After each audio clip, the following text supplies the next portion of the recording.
Hey guys, what's going on? So we've asked for a series of questions to be sent over through our Instagram messaging. If you want to have your personal financial questions answered directly without having to wait for the free coaching session for the next 8, 9, 10 months, go ahead and send us a DM through Instagram. And if we use your video, we'll go ahead and send you your own custom black on black cash flow hat just to say thank you for your participation, and we'll get your questions answered here right on our YouTube channel. Now let's go ahead and see what question we have for today. Hey Matthew, my question is, how do you know when the right time to leave your job is to fulfill or chase your dream of becoming real estate investors?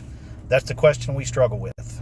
Man, such a good question, Will. Thank you very, very much for sending this in. Really appreciate you. Hope you and LaShonda are doing well. So guys, it's a great question and not really a very easy answer. And there's a lot of dimensions that I want to try and pick apart here in the answer. So the first thing I would contemplate in a general rule of thumb is you've got to replace your existing income streams before I would ever recommend that you exit a current job. You've got to.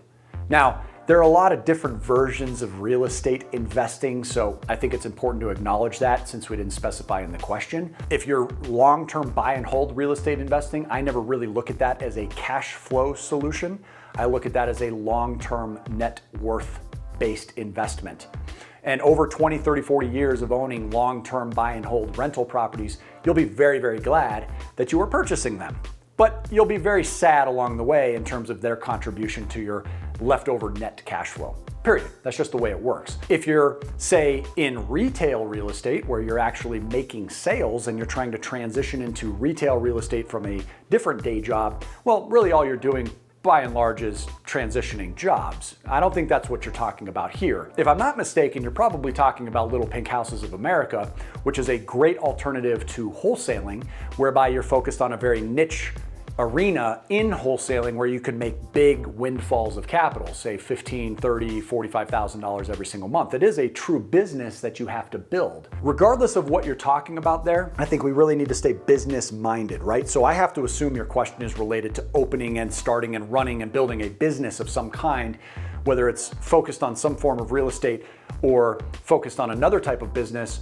The answer's the same, okay? So my answer is you've got to replace your existing day job income with income from that new business, and it has to be at least the amount you're earning now, okay? And if you're a 2-income household, so let's say you and LaShonda are both working, then you're gonna wanna replace one income before one of you can resign. That person gives it all you got and starts earning more and builds on what you've started in order to generate more than what you were earning as a joint household with both of those income streams, and then the other person can resign. I'm gonna be selective about that based on variables that are different depending on the type of business you have. If you're trying to buy real estate and it requires mortgages, you gotta understand you better be in the bank's back pocket and look great on loan applications. You've gotta acquire mortgages. And if you're throwing in your income streams or just throwing away those day jobs, you're not gonna look as good on paper. In fact, the banks generally won't take you seriously as a borrower until you have at least 2 years history as a self-employed business owner. After that, they're only going off of what they call adjusted gross income, AGI. Adjusted gross income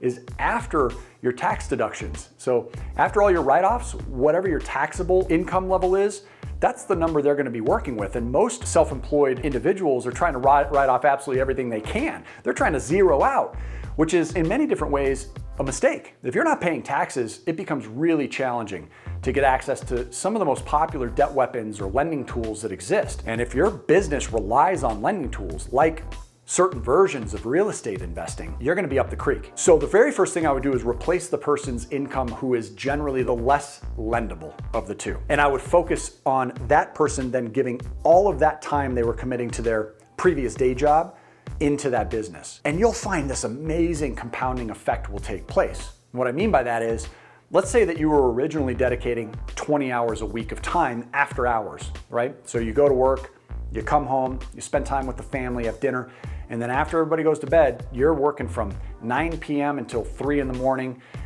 or let's say 9 p.m. until 2 in the morning, and you're doing that 4 days a week or 5 days a week, you're spending 20, 25 hours a week. Once you free up that day job and you're no longer putting in 40 or 45 or 50 hours a week at your normal current job, you will find exponential value or exponential results start to happen because of that extra time commitment. So if you double from 20 hours a week on the side hustle to 40 or 25 to 50, that second round of hours is going to be worth 3, 4, 5 times the results that you were getting from the first round of hours, because there's this tremendous amount of momentum that you start getting as you're putting time in. For instance, if I'm only dedicating a couple hours of time to my side projects every day, and every day I have a hard stop, and the next day I come back in to commit a couple hours, guess what? I've got to get rolling again. I just have to get my train of thought, and that could take 15, 30 minutes just to get things back up to speed. I got to open up new windows, new internet screens. I've got to open new searches. Things I was looking at yesterday might not even be valid today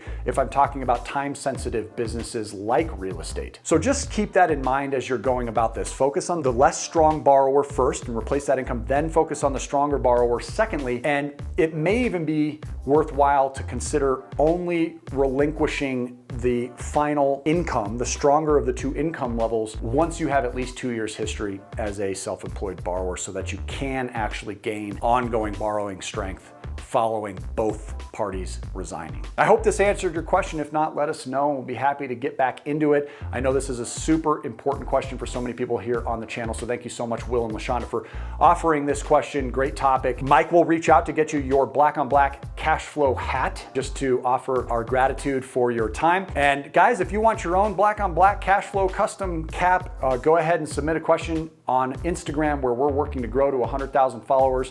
And make sure you're a follower there and a subscriber here. Until we see you on the next video, make it a great day and take care.